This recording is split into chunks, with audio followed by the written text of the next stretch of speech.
coming from Maroon.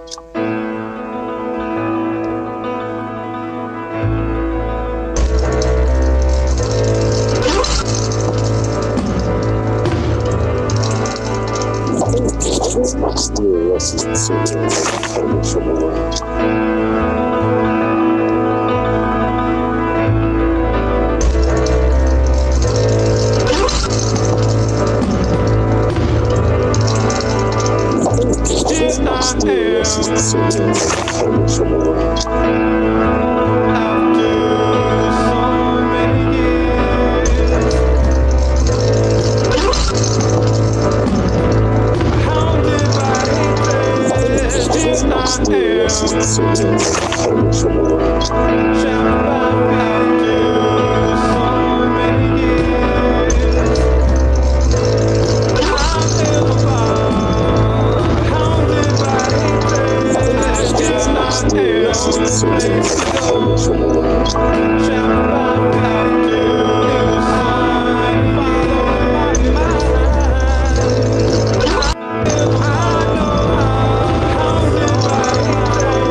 Peace, everyone.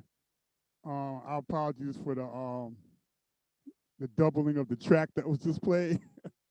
I guess our tech person will get that cleared up as we go through. Um, peace. This is Brother Shap, and for those who don't know me, I'm a veteran of the original Black Panther Party here in New York City, working primarily out of the Harlem and Bronx office, and I'm working with the Free Maroon Coalition and also Mumia Coalition as one of the outreach coordinators. So I want to welcome everyone to this event. We've got a great film that we're going to show, and for my opening statement before I introduce our co-host is that the word panther is something that a lot of people use, and those of us that are in the party, we take that word extremely seriously, not just for ourselves, but definitely for our cubs, our children. And so when we use that word or we see other people use it, we have to keep our legacy remembered.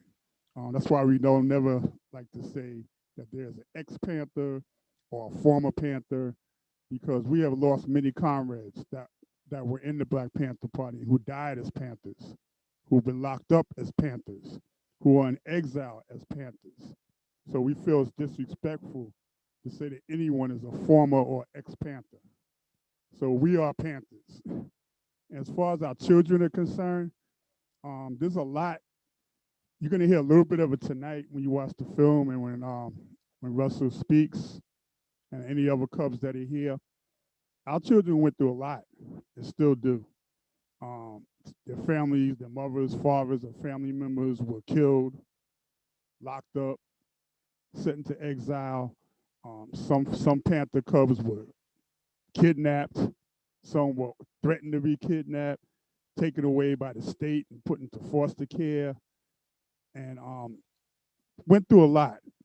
Not even talking about the house raids. You know, pigs coming and kicking in doors and scaring them as children, going to funerals and terrorizing people at the funeral, not even respecting our dead when we were trying to bury them. All these things went on, and it's hardly ever talked about. So we take it very seriously in protecting our Cubs, and protecting the legacy, and making sure that people respect it. So I just wanted to put that out to begin with.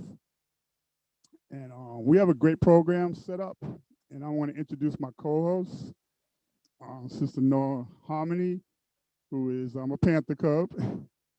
And take it away, Noah. Okay, good evening, everyone. Thank you all so much for coming out tonight on your Friday night. It is such a beautiful night. I am Sister Noah Harmony Shoatz Harley. I'm the niece of Russell Maroon Shoatz, a 77-year-old political prisoner. He has been held nearly 50 years, and we won our elder home. I am powered by the Shoatz Unity for Maroon and the Maroon Coalition, and we asked for his immediate release for compassion and mercy. And these are the things that we're speaking about and want at this time. We have a link tree that has all of the information and updates on Maroon and everything that it is that we have going on. Coming up this week, May 2nd, we have a caravan of love that will be driving in Pittsburgh around the governor's mansion. And if you all are able to attend that, we would love to have you there. And we'll share the link tree at some time inside of the chat. I'm here to support Baba Shep. If you have any questions, you can privately email me, or not email me, privately chat me on the Zoom if you would like to ask a question. If not, then you can put it inside the chat box for everyone. So thank you all again tonight for joining us, and thank you. Thank you, and I hope you all enjoy yourselves tonight. So with that, we're going to go into the film. And again, we'll have the filmmaker Vagabond will be with us this evening for a talk back, along with Russell's son, Russell Shoatz III, also known as Russell Shoatz Jr. So without any further ado, Brother Spirit, let's get the film going.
fear. I'm in a box. I've got no place to go. If I follow my mind, I know I'll slaughter my own. Help me, I'm the prisoner. Won't you hear my plea? I need somebody, yeah, to listen to me. I beg you, brothers and sisters, I'm counting on you, yeah.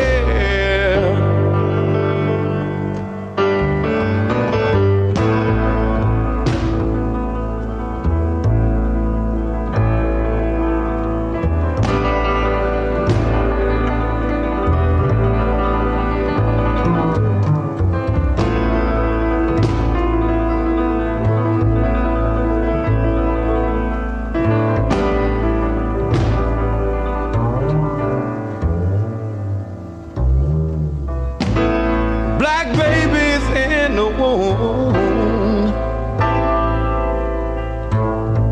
shackled and bound,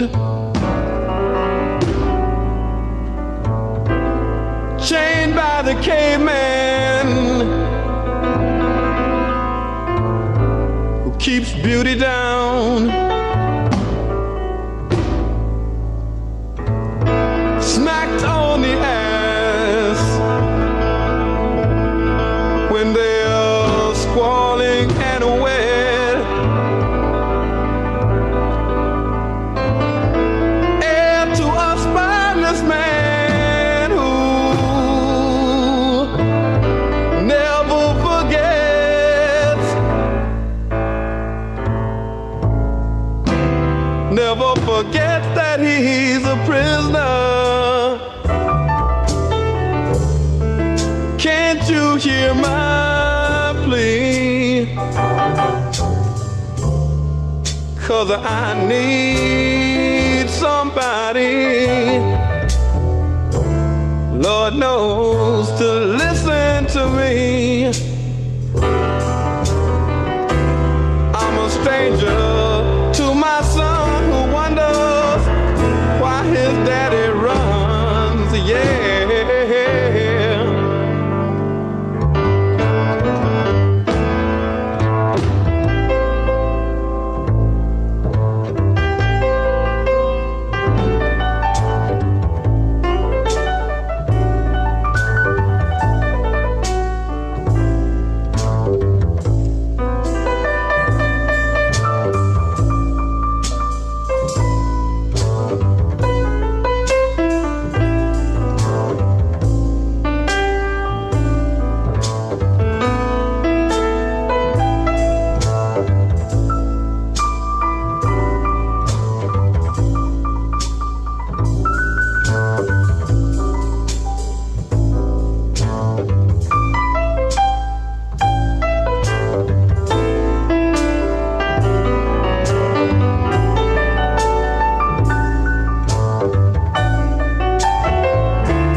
Press play on the box. Press play on the box. Revolution. All right now. Revolution. All right now. Revolution. All right now. Revolution. All right now. Revolution.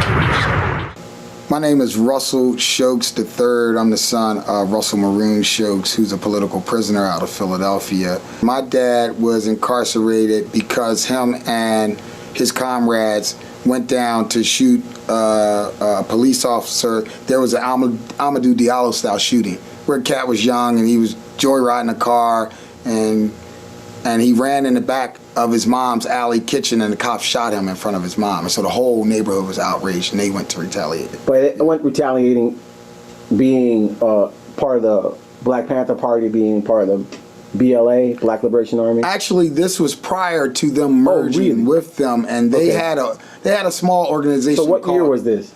This was, I would say, probably 68 or something like that. Or 69, something like that. Right. And so, was he arrested immediately, or? No, he wasn't. At some point, he went on the run for 2 years. Okay. As his comrades were caught on the scene almost. Right. And he was on the run for 2 years and went to New York and lived in the underground in New York for 2 years. Right. And so, when and how did he get caught? I mean, I guess he got caught 1970? 70, 71. Okay. And basically, was he caught here in Philadelphia, or was he?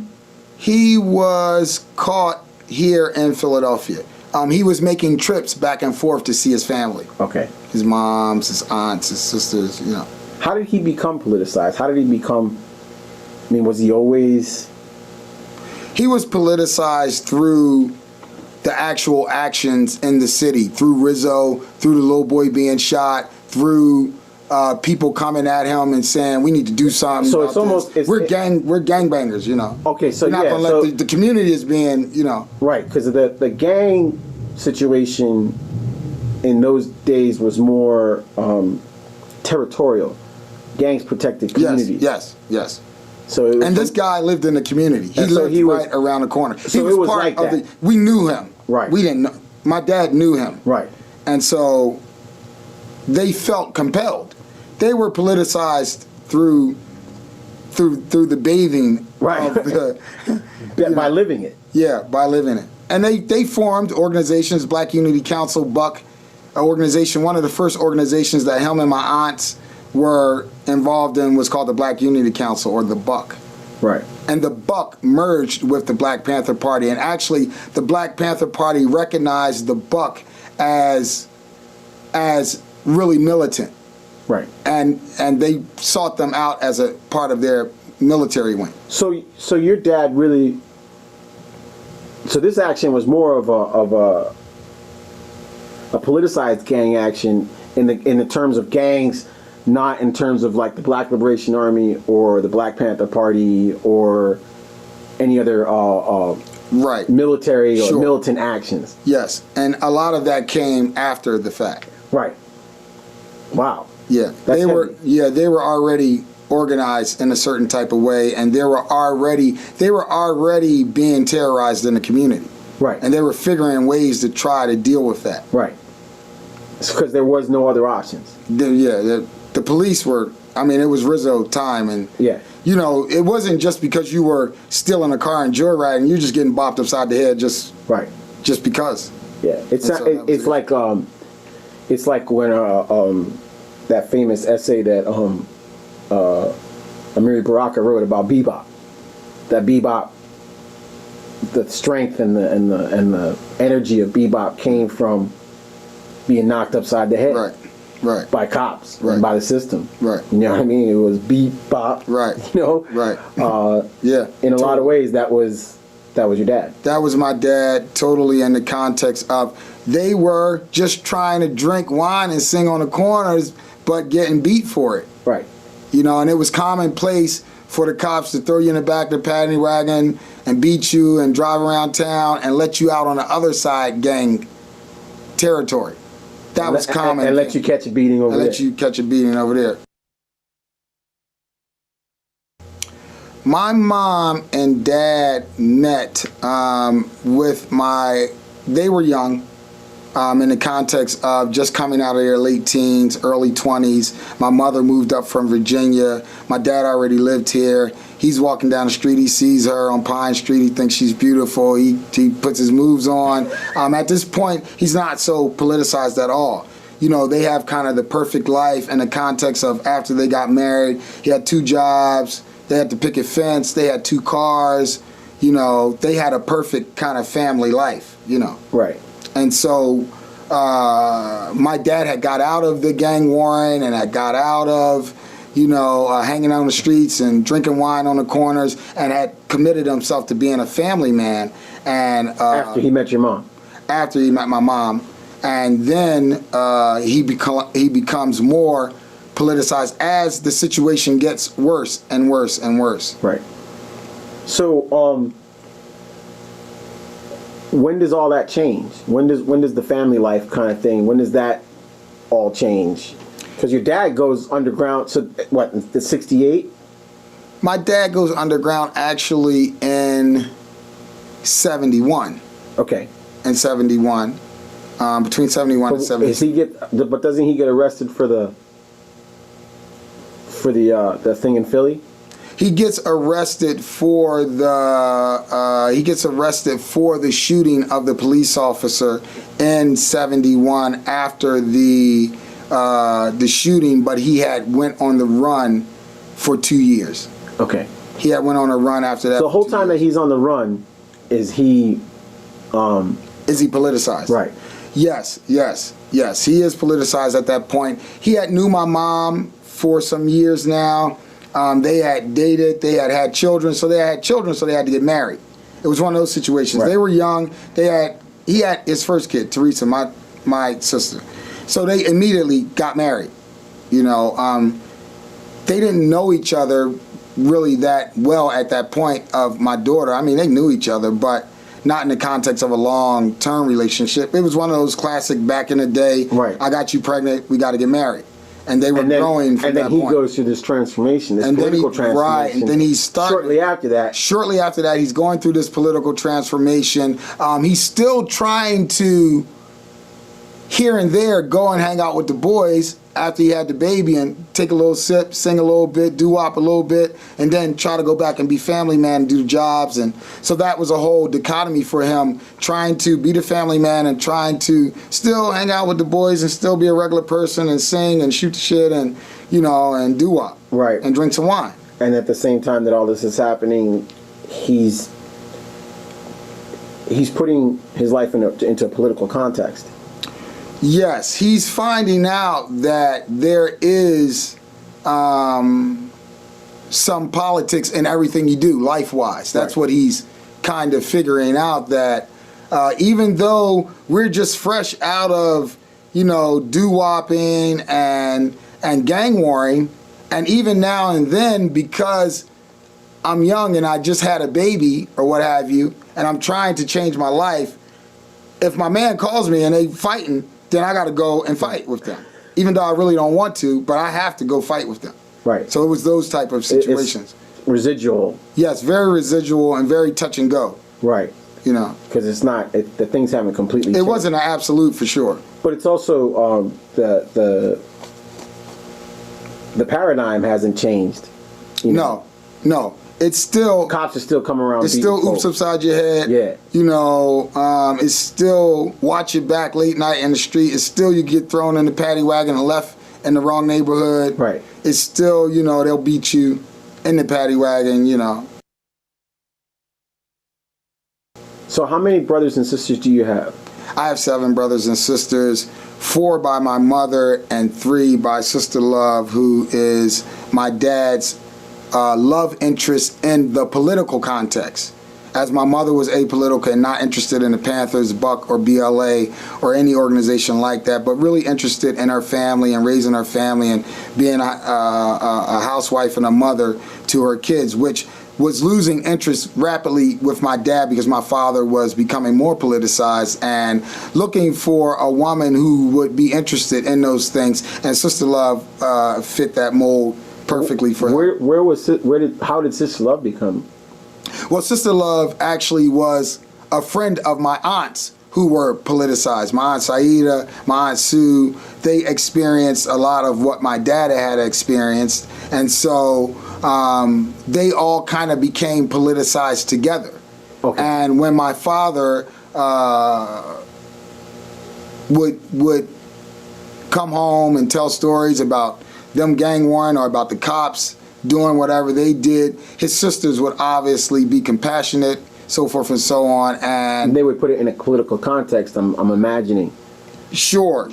My Aunt Saida was very good at putting things in a political context, and my Aunt Sue was on her way to Cheney, college and things like that. And so it was just kind of a natural progression in the context of young people, getting older. So there's this really, there's this huge divide at this point in time for your dad between the old life and the life that he's embarking on, stepping into. Sure, there was a huge divide in that lifestyle, and it was very rough because my mother's not, whistling Dixie. She's a tough customer, and she's not just going to allow you to have these children and then, for lack of better terms, cut out.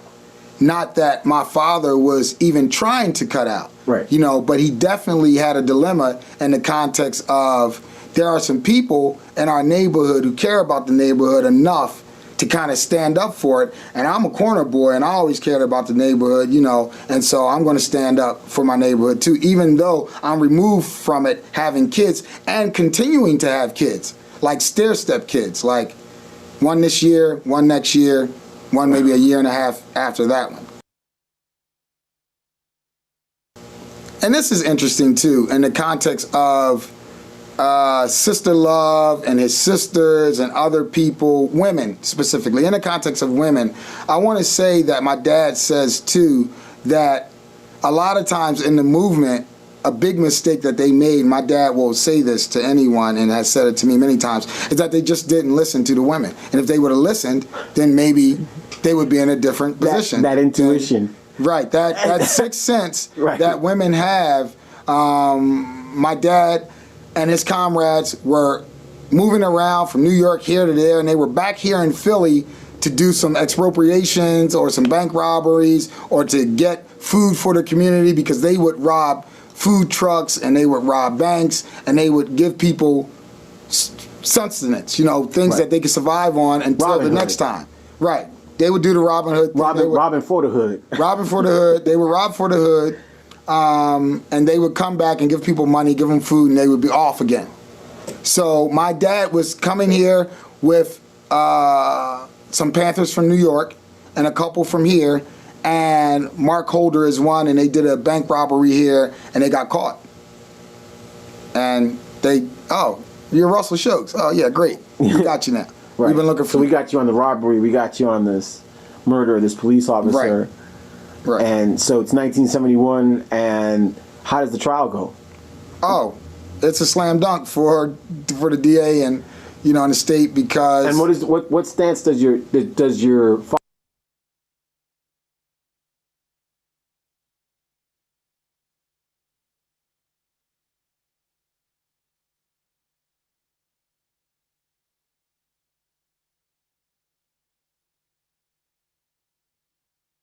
father take a political stance in the trial, or does he? I don't think he took a political stance in the context of sort of like this some is a people party took line. Right. Some people took a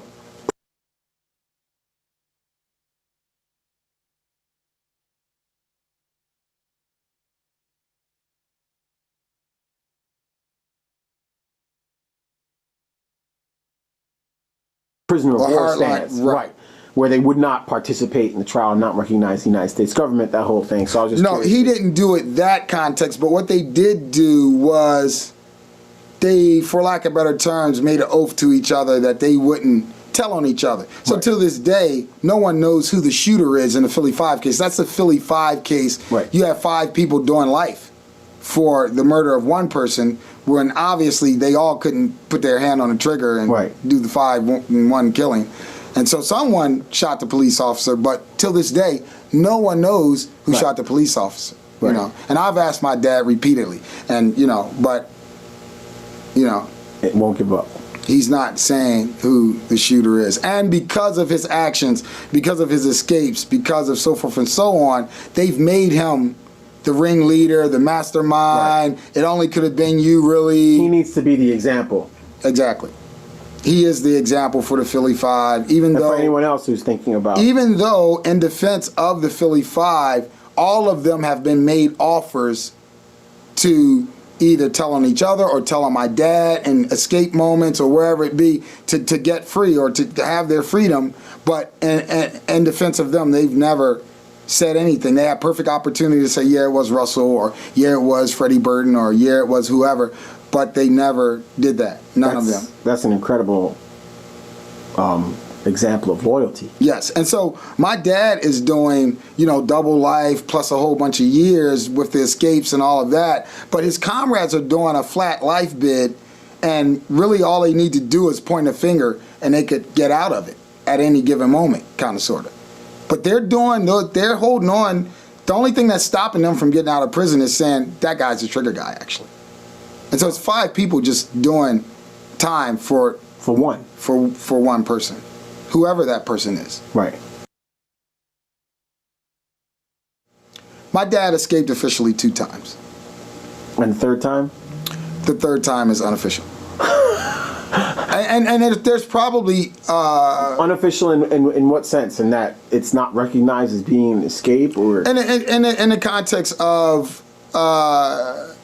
especially in those younger years, there were multiple attempts. They were always trying to liberate themselves. I think there was some type of code or oath, or just like they made to themselves to try to free themselves also. Okay. And so he was constantly trying to free himself. But he escapes twice officially. Officially, to where he actually got beyond the prison wall, where no one snitched, where the guards didn't figure out that he had some type of tool or a blade Right. or something to get out with, or that there was some cement being punched from his cell or whatever and switched cells or whatever it may be. But officially, he only escaped twice. He was out the first time for close to a month, which was him, for lack of better terms, living off the land in rural Pennsylvania, as the prison is out in the middle of nowhere and up against the odds of, the FBI, the state troopers, the local police, the local community. Because in those days and times, they would call out the community, and they do nowadays too, just in a different way, like keep your eyes open, blah, blah. Right. But it would be like you could have your shotgun and you could go black man hunting. So he gets caught and sent back. He gets caught after that month out, and basically was a situation of the community movement not being in a position to be there, transportation or otherwise, for a person who liberated themselves. Right. Okay. The second time was actually planned through him entering himself into a psych ward as a lower security base. So basically, he played crazy. They sent him to the crazy hospital. He got a visit from a woman who was in the movement, and that woman smuggled in a submachine gun and a handgun. And she gave that submachine gun and handgun to my dad and his comrades, and they liberated themselves. 2 days later, they were in a gunfight with, state troopers, FBI, And because she really wasn't, it was wintertime too, and she really wasn't prepared in the context for frostbite and things of that sort, and she was starting to get that, and so they were negotiating, what do we do now? Because we can't go on because she can't make it, and it was just rough. And actually, I believe Lumumba Futch was killed in that escape. And So how many people escaped? him and 2 other people, and one of them were killed. Okay. And so he got charges from that too after that, obviously. Right. When you were growing up, what was it like not having your dad around? Oh, it was extremely rough for me. I was young, I was black, I was growing up in the hood. I was very keen to the fact that people didn't have fathers, and not just me. And so I kind of melted into that pot of the fatherless pot. And I became very disgruntled and angry about it, and very angry at him. And he would send me letters. I would ball him up and play basketball with him and shoot him in a trash can, or I would just, my aunts and uncles would take me up to the prison to see him as a little guy, and I would just be kind of lackadaisical or what have you. And I didn't care to really know the story at some points. I cared to know the story later on as I became a young adult, a young teenage adult. But as a young teenager and as a young kid, I could really care less about the Panthers. I didn't understand the Panthers. I didn't understand the BLA or movement issues or anything like that. And I really didn't care, and a very minute part of me, that child in me, still doesn't care, And so our relationship, even till this day, is one of deep, deep love for each other, but he also knows that part of me misses having a dad, And so everybody knew who your dad was? Everyone knew who my dad was. Growing up when you were a kid? Growing up when I was a kid. He was on the front of newspapers. There were... How was that for you when you were growing up, and your sisters and whatnot? It was pretty rough for me, and my sisters also, but there would be situations where, kids would say, when's your dad gonna break out again so we can have a day off from school, that's cool, da-da-da, those type of situations. Teachers would give me a little extra hug, and are you all right? And spend more time with me and do a little more with me as a kid, and I wouldn't recognize until I got older that those things were directly connected to, my father. Right. And then, how was your mother handling all this? My mother wasn't handling it good at all in the context of, your husband flipped the script on you for the most part. He was the great milkman and steel worker at a steel plant, bringing home big checks. You guys had 2 cars and a picket fence. And then at some point there was this jagged edge where, you start finding guns and literature and as a sixth sense probably of a woman, suspecting that he's with another woman because of that sixth sense of a woman, or just like you're not here enough, or those type of things. And just at some point probably really coming to grips with the facts that I'm losing my husband, to the movement or to the streets. I grew up the youngest in my household because I only recognized that there were 3 of us growing up. But the story is that my mother's girlfriend, in the heat of all that we're speaking of, in the heat of my father being incarcerated, in the heat of him and my mother separating, my mother went to Virginia for refuge, and one of her best girlfriends said, hey, let me help you with the infant baby that you have, because you're struggling too hard. You can't take care of 4 kids by yourself, and while you're here in Virginia, I'll just help you with her. So she did, and then at some moment just disappeared with the baby. And everyone tried to find her and look for her, but she was gone. So your mom's best friend essentially kidnapped her daughter? My mom's best friend kidnapped my little sister While she's at an infant. At infant age. My mother was distraught about it. Is still distraught to this day about it. Doesn't like to talk about it because it's not something that you really want to dialogue about. Right. It's very extremely painful and unexpected from a quote-unquote friend, but it's what happened. And so we would spend a lot of summers in Virginia, and my mother would spend a lot of time looking for our sister, which we didn't really analyze and really understand those trips to Virginia until we were older, you know. But at some point, my cousin, who's a good friend of mine, and we are just really tight, would ask me to come to Virginia and hang out with her, and we would hang out and party. We were young adults, and at some point, she said, "It's this woman who looks just like your mom and Teresa." And so I thought nothing of it, and I went to go hang out with her one time, and this girlfriend of hers came to hang out. And when I saw her, I almost immediately, eerily knew that she was my sister. But how? Because I only have 2 sisters, and I never knew about a 3rd sister, and she would be younger than me, and so forth and so on. So it was kind of weird, but it somehow got through the grapevine internally in the family, also with the aunts and grandmom, that the baby that got stolen is an adult now and here. And we need to deal with that.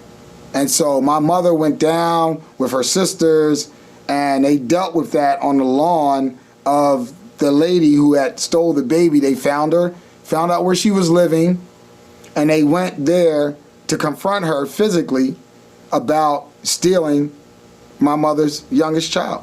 Was she ever brought up on charges or anything? No, she wasn't. They didn't go to court and all of that. They didn't Just handle it. They didn't handle it On that a way. They community handled level. it community way. Right.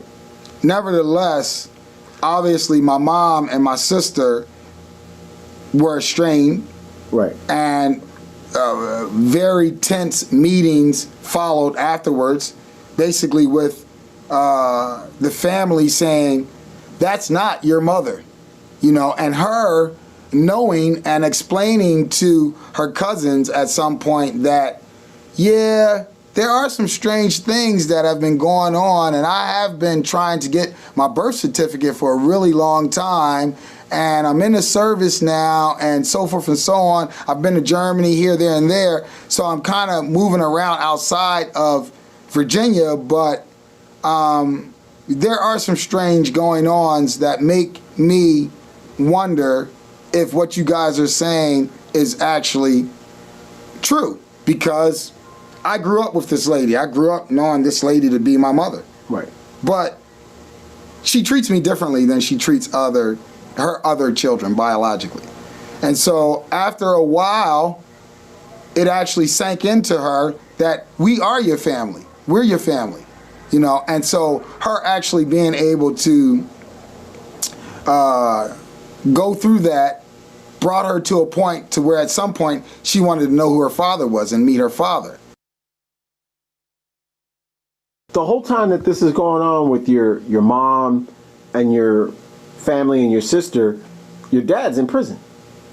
My dad's in prison. He's also not aware of all of the ongoings in reference to the new developments and so forth. And a lot of it doesn't get conveyed to him in the context of... Does he know that she's not with you guys? Yes. Yes, he does. And he never conveys that in the time that you are No. visiting in the interim? No. And in a lot of ways, you know, he just endures a lot in that context and kind of just keeps lid on it. Yeah, you know.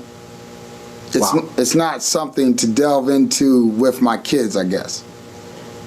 So he has this weight or this responsibility that he's chosen politically, and then he's got this weight that he hasn't chosen. Right.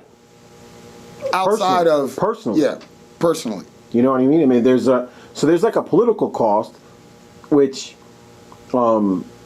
is its own preparation, I suppose. I mean, I'm imagining that the whole time that he's underground he's got guns and so on and so forth, and they're doing expropriations and feeding the community and, all of this other stuff, there's a chance I'm going to get caught, I'm going to go to prison. But Right. that's my politics. Right. That's Right. the situation I'm living in. Right. This whole other bag with the family thing, there's not even a way that you could possibly imagine that.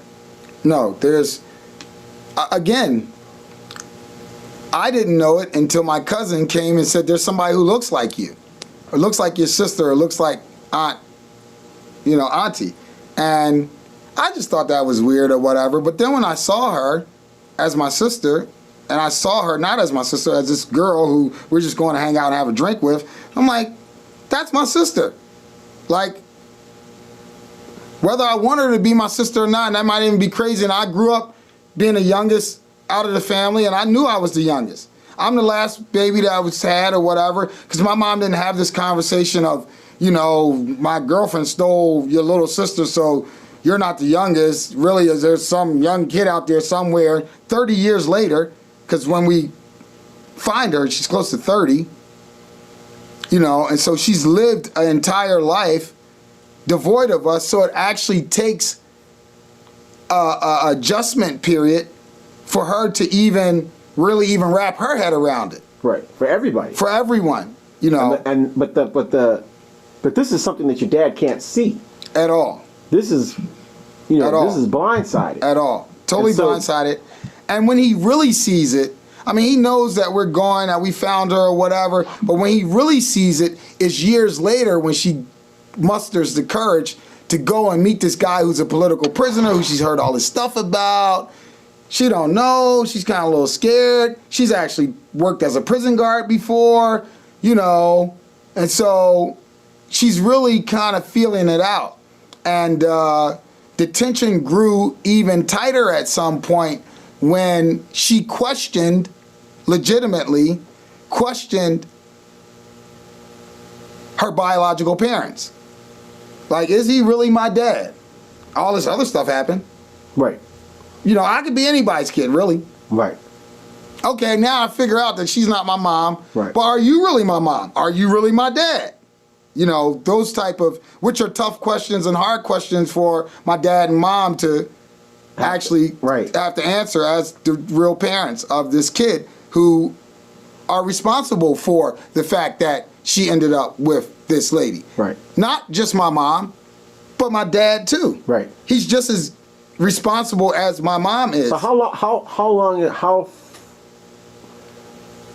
long has your father been in prison when this all comes about? Oh.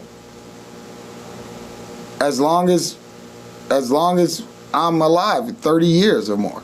So he's in prison for 30 years when he finds out that his youngest daughter has been found and wants to see him and confirm that he's her father. It's literally almost like your past coming back to haunt you. Definitely for my mother and my father. Yeah. And I felt for both of them in that context because I have a daughter, and it would be unexplainable at some point, obviously, that, someone stole you. That's the answer. The answer is that we trusted someone and they stole you. That is the answer. And that person has been masquerading around as your mother. But that's not your mother. I'm your mother and that's your father. And those people are just kidnappers, basically, at the end of the day. And so those conversations weren't easy at all. And in defense of my sister, till this day, she still needs more of those conversations. Because to say that one time is never enough, kind of, sort of. Right. But again, it's extremely stressful and extremely painful for my mother, and she literally refuses to keep having that conversation over and over and over again.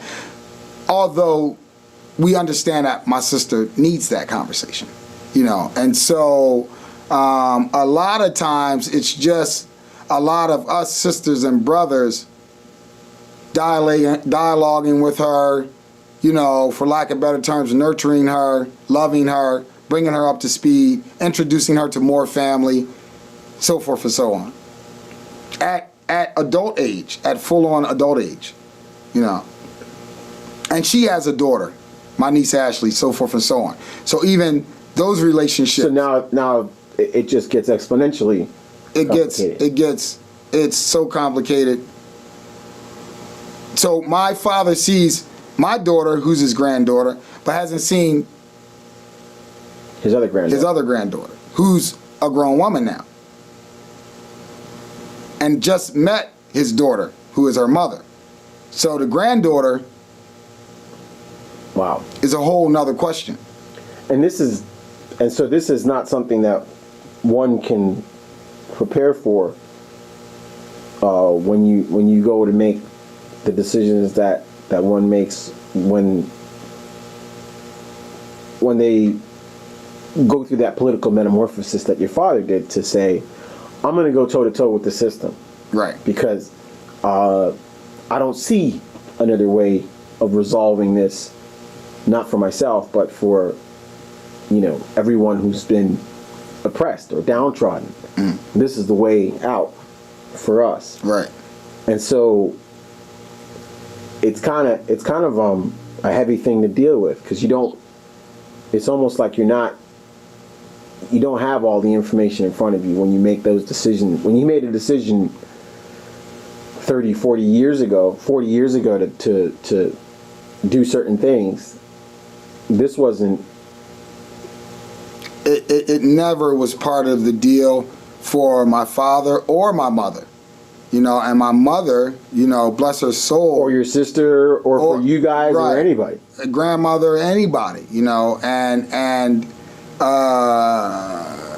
we all have, you know, been wounded, you know, in that context. And obviously my sister bears some of the deeper wounds in the context of now at 30 plus, sieving through, trying to figure, okay, I know you guys said that's what happened, but now I have to actually integrate that into my life. Oh, I'm a Shoatz. Oh, I'm a Christian. Oh, it's family reunion. Oh, I have to meet everybody. Oh, they all know that I'm that kid that got stolen or what have you. Oh, people are tense with me. You know, people are afraid of me. People, you know, I got to build a relationship with my father. What's that like? Oh, I miss my dad. Oh, this guy. My father who's in prison. My father who's this. Oh, he has superstar status. Oh, well, whoop-de-doo. How do I fit into that? Who am I? You know, I used to be a prison guard. You know, I'm in the military. You know, all of those questions, you know, and just a lot to swallow. Well, especially because she was in the military, she was a prison guard.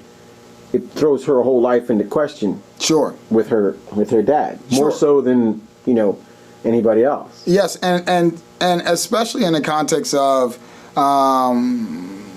working and dealing with the state for long periods of time, and feeling that the state is a part of you and help nurture you. And the state was actually an escape from this woman who I knew really wasn't my mother. And the way I could really get out of this kind of weird bias situation was to join the service early on and make a career out of it. What was your dad's reaction to all that? Oh, my dad's reaction is always his same reaction, is that he was very compassionate towards her. He was very open and very much feeling responsible. But at the same time saying, you know, I'm here, obviously. Like, I ain't going nowhere, you know, but I'm not refusing you, or I know you are my child, and I know that it may be tough for you to swallow, and blah, blah, but when you can swallow it, you know, but we're here for you. I love you.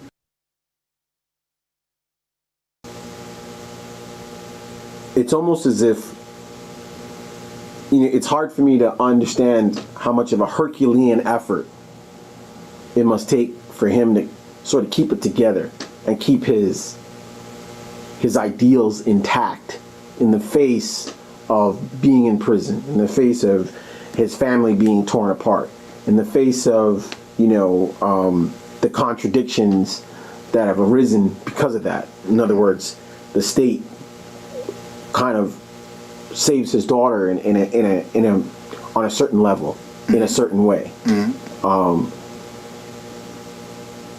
It must take a Herculean effort to keep yourself intact. Never mind just yourself, but not just yourself, but also your politics, to keep your politics intact.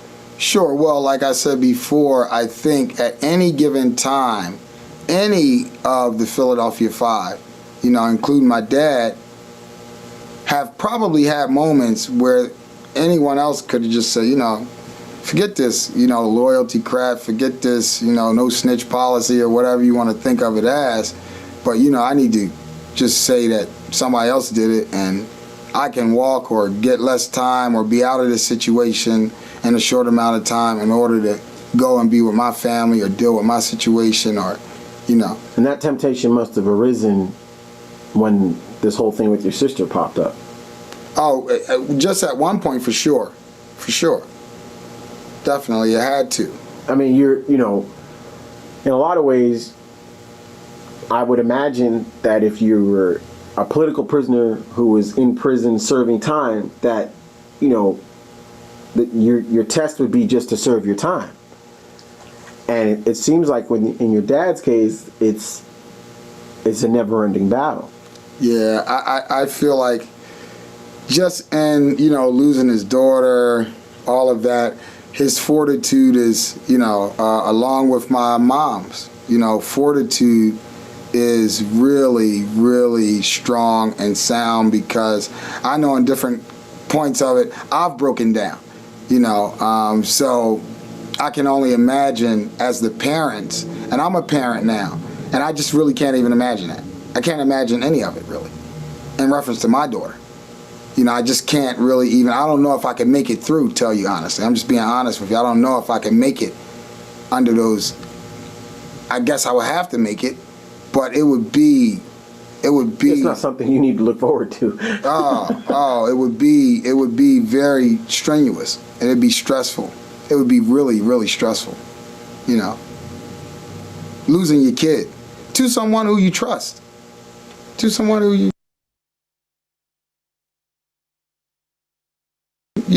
it's like, it would be like you taking my daughter, it would be like my best friend taking my daughter, stealing my daughter.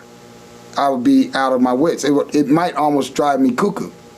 I might lose it, Right. And so in a lot of ways, you mentioned that your both your parents had this fortitude because your mom didn't ask for this.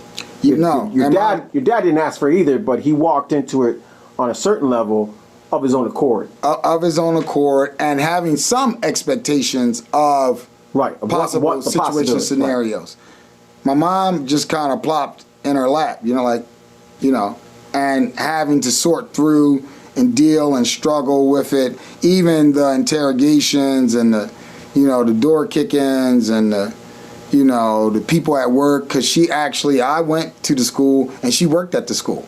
So, it would be her bosses and her colleagues and other teachers who would be like, oh, your husband escaped from prison or blah, blah, blah, or whatever. I can only imagine those conversations. I was a kid, but I know those conversations took place just by the way the teachers treated me.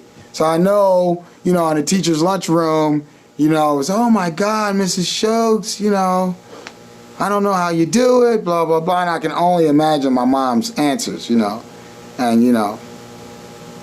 it just was not an easy situation personally, and I can only imagine, my mom's situation throughout work and her everyday life, And so, do you think your dad regrets the life that he chose? That's a good question, but I doubt it. I doubt it at all. Even after the price that he's paid. Yeah, even after the price. Never mind. Let me rephrase that. The price he's continuing to pay. Yes. Yes. And it seems sometimes, especially with my sister, that, you know, after 30 years, you know, and someone who's your daughter, full-grown woman, you know, you're just meeting her or what have you, you know, comes up to visit you in prison, and you've been in prison already her whole lifetime pretty much, and now you're starting a relationship with her like you just met somebody. Not like you just met somebody, you just met this person. But this is your biological, you know, daughter, and this is the starting point. You have to start from here. You don't get anything else, you know, and you have to attribute some of that to yourself, a great part of it to yourself. And she's in pain. She's in a great deal of pain, and you have to attribute that, you know, a great portion of that to yourself, you know. And so in those contexts, I know it's not easy for my dad, and kudos to him in the context of being patient with her, being willing to answer her questions, you know, being willing to be, for lack of better terms, grilled, you know, over the charcoals about what, how, when, where, and why. And so, yeah, she's And your dad's in a special unit in prison. Yes. Yes. My dad is in a restricted housing unit, State Correctional Institute at Greene. And Greene, State Correctional Institute at Greene was built specifically to house and to be a control unit for the state. And when I say a control unit, I mean people who are on lockdown 21 hours a day. You know, they get to exercise in a dog cage for 1 hour, and they get a shower every 3 days. You know, and so that type of situation scenario generally renders people insane. You know, so he's lucky to be able to even have the conversation now with her after spending over 15, 20 years in solitary confinement. Is that he's been in solitary for that long, for 20? Well. When did they build the shoe? They built it, I believe, in the 90s. That's right. They built it in the 90s. So he's you know, so it's 20 some odd years that he's been in solitary confinement. You know, I mean, when you visit him, can you visit him? Are you sitting in the same room? No, we visit in a non-contact cage with plexiglass in between. And when you visit, it's for an hour, unless you get an extended visit, and then that's 4 hours, and that's the most you can extend. And it's an SCI, Greene State Correctional Institute in Greene County. Greene is the most southern county, southwestern county in Pennsylvania. So you drive out towards Pittsburgh, then you go south about 60, 70 miles as if you were going to West Virginia. And right before you hit the West Virginia border is State Correctional Institute at Greene. And so even after, so that there's even the added weight of not even being able to have physical contact with anybody. Oh yes, that's or being able to have a conversation without this piece of plexiglass in front of you. Right. Or in the general prison visiting setting, have a cup of coffee, take a picture, sit down, you know, shake hands, get a hug in. Right. You know, so the lack of contact also over the years is also a deprivation issue. You know, when you don't get to contact people, you don't get to hug people, you don't get to, you know, and then there's the lights and then there's the air conditioning. Nowadays, you know, prisons are built also technically to be able to torture you in those ways. You know, too much light, not enough light. You know, too much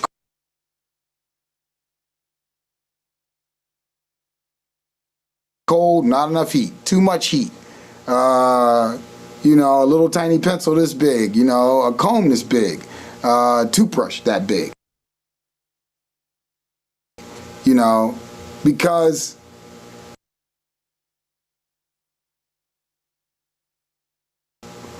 they can do it, and because they'll tell you oh, well, we can't spend a whole bunch of money on toothbrushes, so that's why it's that big. Or pencils, or whatever it may be. Everything's that big. But it's also psychological at the same time, you know.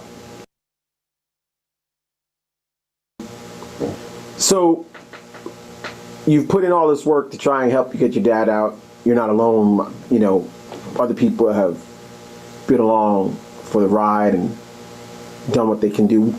What can other people do to help you get your dad out? They can definitely support the family.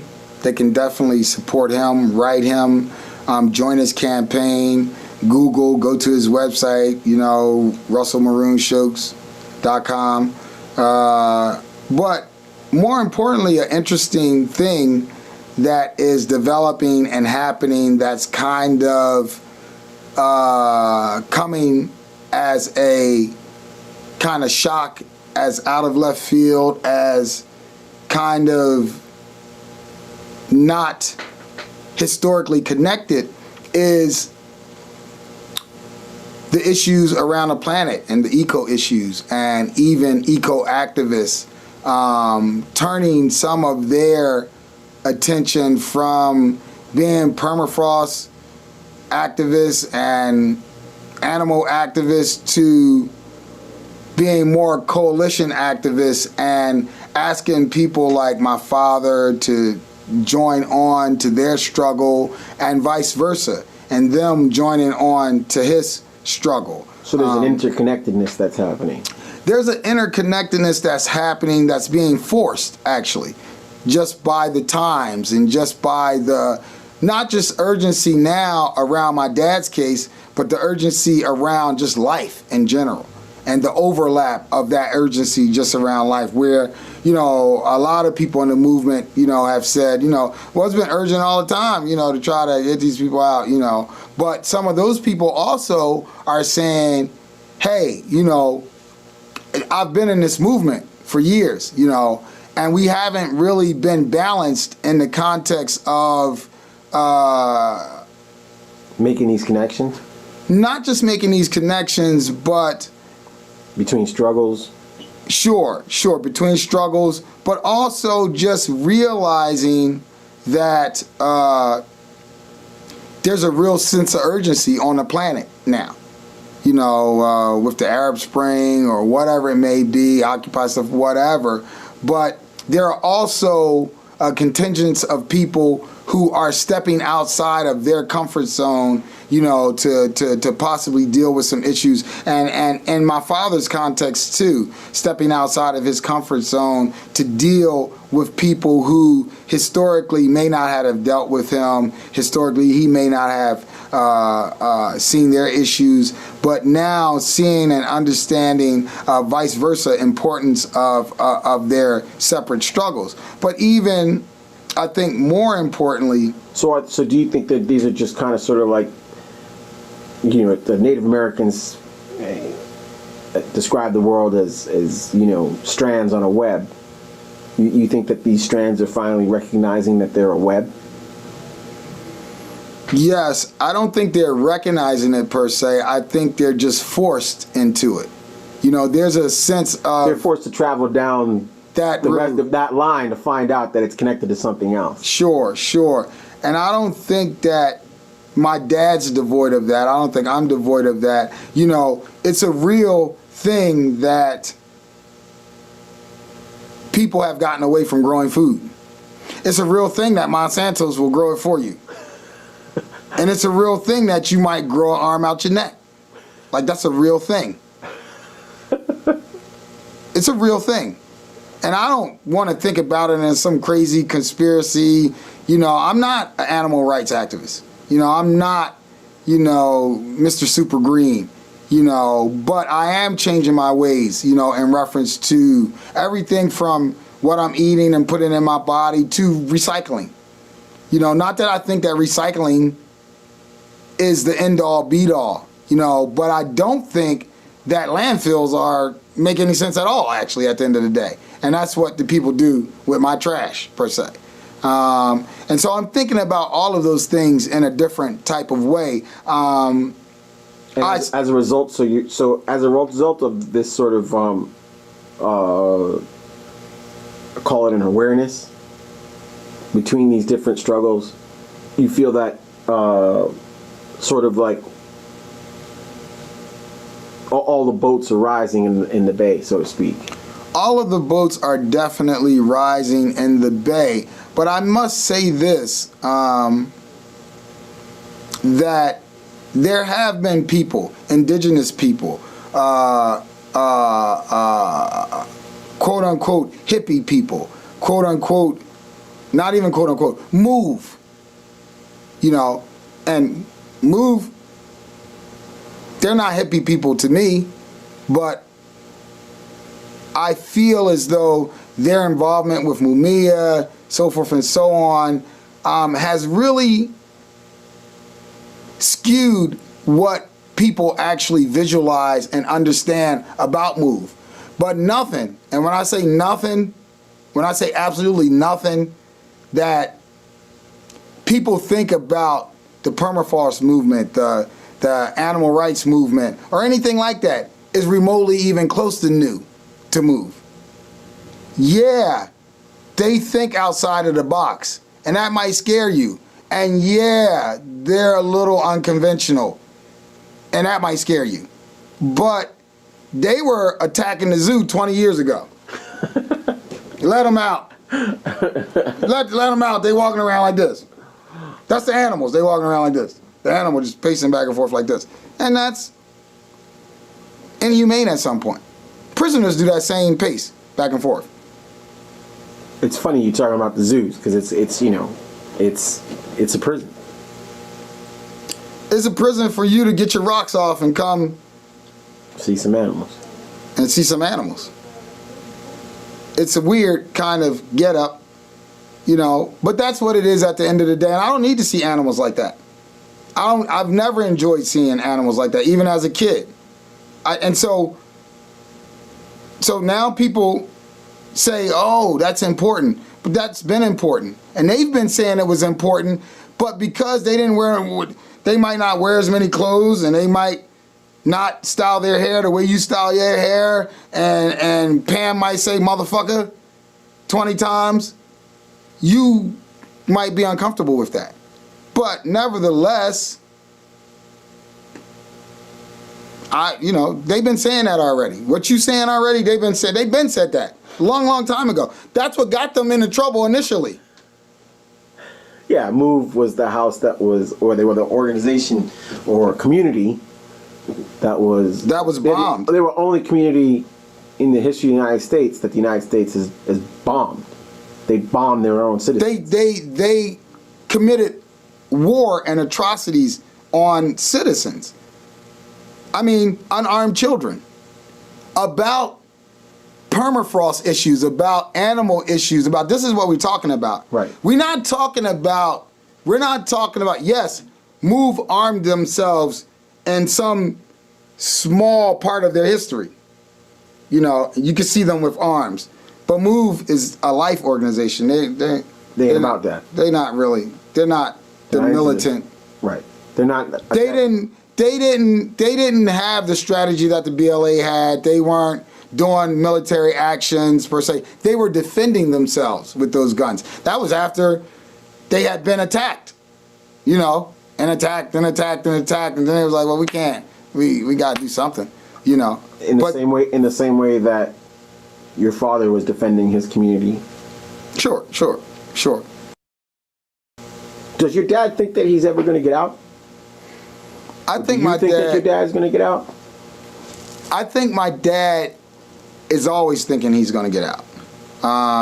So on top of all this, he's still hopeful. Yeah.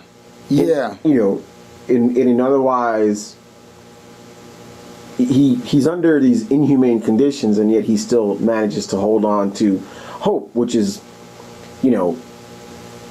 as human as it gets. It's as human as it gets, and it's interesting because he meets and organizes and talks with tons of prisoners, and that's being in solitary. That means that hour in a dog cage outside may be him screaming across to such and such, or that might be a kite note to somebody on a string, or that may just be 100 letters per month from people out in the street or other prisoners or people segueing or whatever it may be. But he keeps a high level of contact with people. You know, if you begin to write them today, you're going to stop writing first. You're going to stop being a pen pal first. You know, so, and I'm talking about over 20 years, certain people just back and forth. There's volumes. There would be volumes of these conversations. Well, I have volumes of letters. Just at some point, I'm going to publish the letters between Russell and Russell III, because it's just literally volumes of different issues around everything you could think of in my life. From, oh, I'm about to have a kid, oh, this is what you need to do, blah, blah, blah, I'm so happy, blah, blah, blah, whatever it may be. Oh, you read this book, oh, you see that, what's the Spike Lee movie about Malcolm X, how was that, blah, blah, blah, whatever it may be. Whatever it may be. Oh, did you read this, did you see that, what's going on in the streets, oh, they tore 52nd Street down, oh, they building it back up, because all of these things happen, you know. One of the things that was interesting, one of his comrades had been in as long as he had been in, got out from prison, and was totally shocked by a moving seatbelt that just moves across you without, you know, without you doing anything, you know. So those type of situations. The things that we sort of take for granted that, you know, after X amount of years, you know. Because it's almost like they're locked in a time capsule. Sure. And they come out, and all of a sudden it's like they're on another planet. A total new planet. And things have changed, you know. Yeah, it's still the same block, but now they tore that building down, and now it's condos there. Well, yeah, there used to be projects. Right. But now white people live in them, and they cost, you know, XYZ, and they're upscale, you know. Do you think your dad will get out? I do believe my dad will get out. Interesting enough, with all of the work that I've put in over X amount of years, to not see him out at this moment right here, right now, is trying, you know, at different given points, because I feel like the work that I put in was quality work, and I feel like the work that I put in was substantial. You know, it wasn't like whistling Dixie, and it wasn't easy work, and it wasn't sloppy work, and it wasn't just ho-hum work, you know. So with all of that said, I'm not discouraged at all, but at the same time, I can see how other people have become discouraged, or people have fallen by the wayside in reference to his campaign. Set it off. Set it off on the left, y'all. Set it off on the right, y'all. Set it off on the left.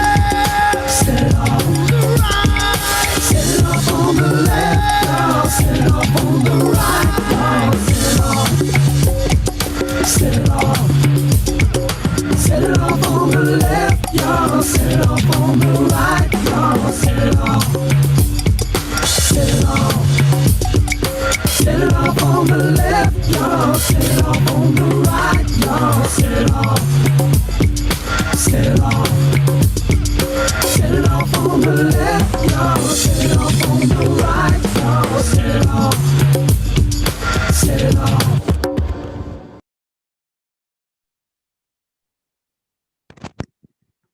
Hello? Welcome back. Hey. Yeah, we're gonna move right into the program. Before I introduce Vagabond and before Noah introduces Russ, I just want to say, just in terms of this opening statement I made, Russ was talking about family, that is so important. And you see that duplicated amongst a lot of Cubs. I know Matulu's son, Ty Shakur, he discovered that Matulu was his father when he was well to his 30s. And he's doing a film on that. A lot of us know about Mike Africa finally meeting his mom and dad on the outside after over 40 years. And these are issues that we as a people really need to look at. I'm a professional child care worker. I've been doing it since 1980, and I've come across youth and children, and it's something that we as a community don't control ourselves. Other people control our kids. And when we talk about revolution and change, we need to look at those institutions too. They have to be controlled by us because it's about love, y'all. I'm just gonna brother Vagabond. I met Vagabond through Dilcia Pagon, who was a former political prisoner of war for the Puerto Rican independence movement when she was released in '99, and she introduced me to him. And he's an award-winning film maker. He did one on Vieques. He's a co-founder of Reconstruction Artist Network.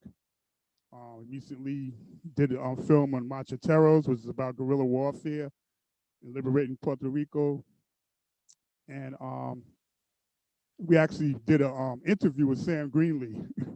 The spook was sat by the door, which I'm waiting to see. Sam passed away on May 19th, Malcolm X's birthday, and Yuri Kochiyama's birthday. So we're going to definitely do something for Sam on the 19th. So Vagabond, we definitely need to talk about that. But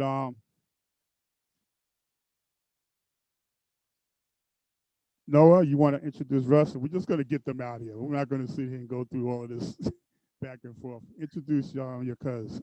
Okay. Well, thank you all again for watching that beautiful documentary of Russell Shoatz III, speaking about his experience as a child, as a cub, as his experience from his father, from his point of view as a child, to a Panther and a political prisoner. So without further ado, I'll introduce my cousin, my older cousin, my confidant, as I like to call it, and Russell Shoatz III. So we want folks to put their questions in that chat. We're going to let our two guests do an opening statement, and then when they're done, we'll get into the questions. This is a talk back. We're going to talk about the film, about future, and different things that you all want to know. And when we close out, we'll give you information. I see some of us in the chat how to get in touch, how to get involved. We have a big car caravan, as Noah mentioned earlier, coming up on Sunday to end our 8 days for Maroon week. So let's introduce ourselves, y'all. Vagabond, you can start out.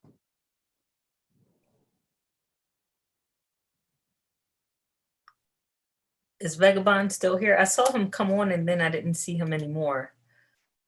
Yeah, I don't see his name anymore. All right, good. You got the floor, Russ. Okay, I just want to first and foremost thank all of the organizers. What's up, G? And folks who helped put this together, and the folks who have supported over the years, new folks who are coming to the table, young folks who are like doing a super job, like Sister Naima, and just this solidarity, right, is a big part of just our work historically and what it's going to take in general. Sister Ty, thank you so much for being here and supporting me. But yeah, what I really want to do is get to some of those questions. You guys have heard me talk about my dad and my family and our story, but I want to allow you guys the space through our moderators to ask whatever questions there are, because things are complex, and it's not like some easy story. So feel free to shoot away. We are open book, and we do this, and I thank Vagabond for having the genius mind, having the interviewer spirit, having the rapid fire questions, to pull out some of this information that would have never, ever come to the table without his genius in that context and my vulnerability to him, because some of those questions I would have punched somebody in the face other than if it wasn't a comrade. You know, just some of those questions are just the type of questions I had never actually ever been asked about, had never considered someone asking me about those things. And because it was Vagabond, when it came to the production and editing portion, I allowed him to have full freedom on it. And in the end, I felt that the product did more than not, you know, in the context of trying to just explain to people the complexity in not just my dad's stories, but in, you know, the stories of even the children that he created. So, shoot away. Okay, I'll do the first one. We'll go back and forth, Noah. I see, what can we do to help your father now, considering the dire situation?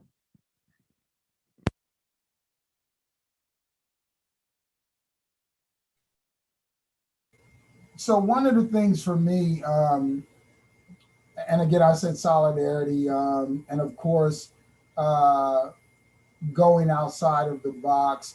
There are some people in this chat now that I'm excited to see here, because it means that there is a new conversation, there's a new breath, there's a new network, there's a possibility to outreach in a different way, there's a possibility to learn and tell the story in a different way.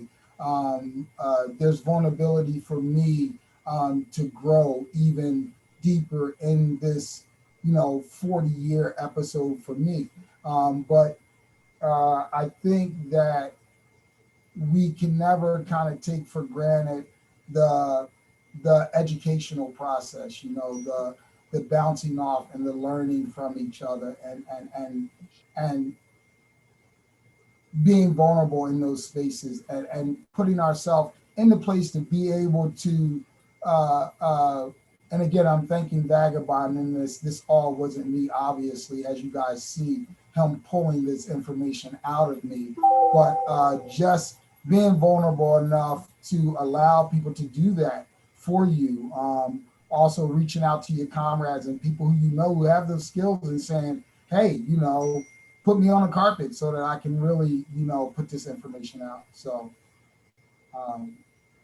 definitely one of the things you can do is just find your lane, whatever that is. You know, Vagabond's lane is a camera and rapid fire questions.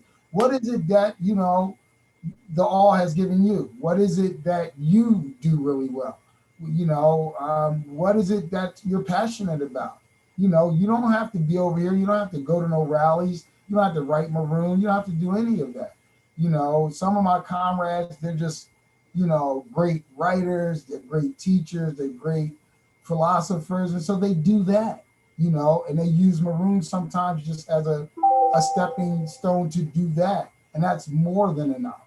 So it doesn't have to be this, you know, over dramatic size, sometimes, you know, 60s, you know, romanticized, you're gonna have on a leather jacket and a, you know, beret and a no. It could just be you making prayer with somebody. It could be as simple as you pulling a child to the side and doing some of those same ideas that you know, Haroon would abide with. It could be as simple as you teaching someone some of these qualities. It doesn't have to be directly tied to Maroon's case, because my dad has said before, and we support this totally, and it's, you know, simple movement ideology that this thing has to be bigger than you. You know, this you know, this struggle for humanity has to be bigger than you, you know. And so, you know, do what you can do. Help how you can help. Don't feel that you can't help. Don't feel that what you're doing is not worthy. Okay, thank you, Cousin Russell, for that.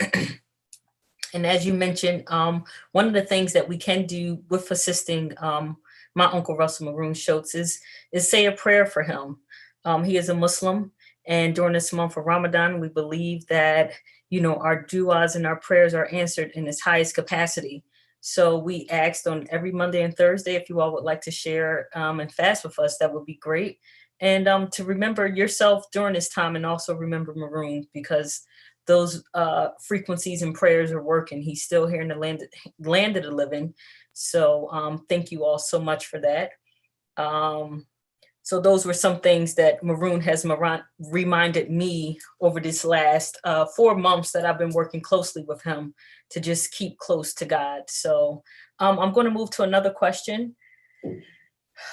So we have a question here from Remedy Ann. Okay, wait.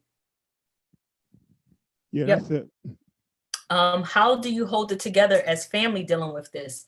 And there are many people that are so inspired by Mr. Shoatz.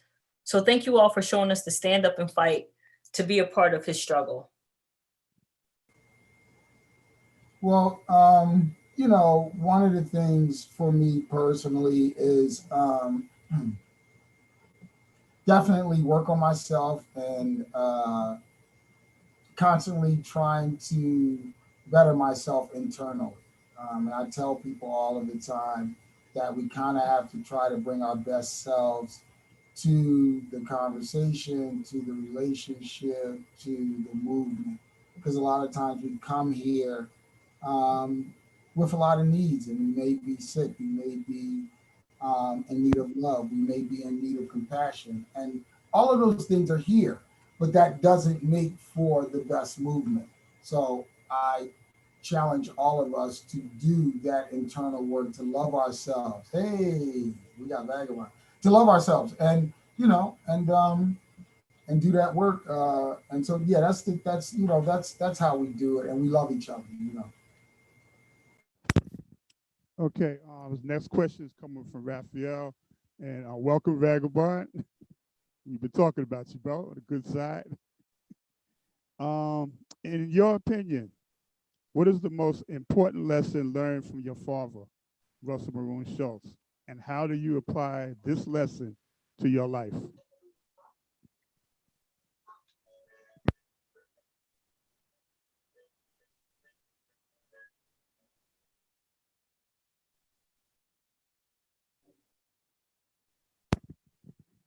You want me to repeat that? Yes. Okay. Okay, it's coming from Raphael. Oh, I got it. I got okay. it. I got it. I got All it. right. I got it. I mean, it's some of them are too many. You know, one of them, I guess, is and it's not like a lesson that has been verbally said or taught, but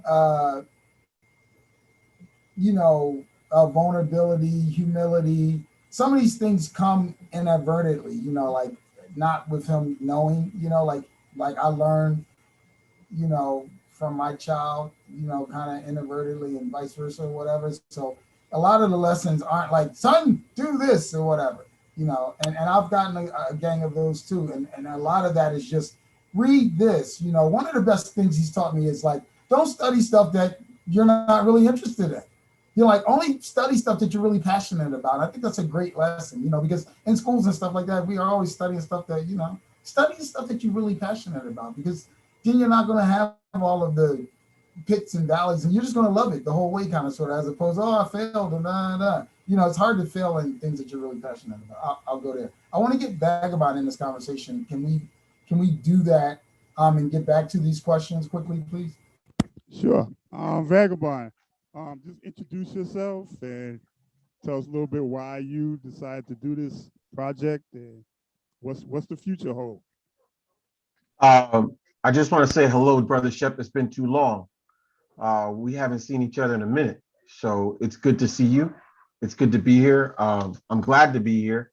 I met Russell and Shep through Reconstruction, which was a New York City-based hardcore punk band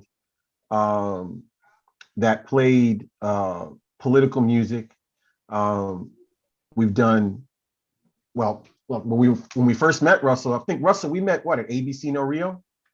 I think you came to a show at ABC No Rio, which was a squat in New York City in the Lower East Side. And he came to us and said that he wanted us to do a benefit for his dad. And we were like, sure, no problem.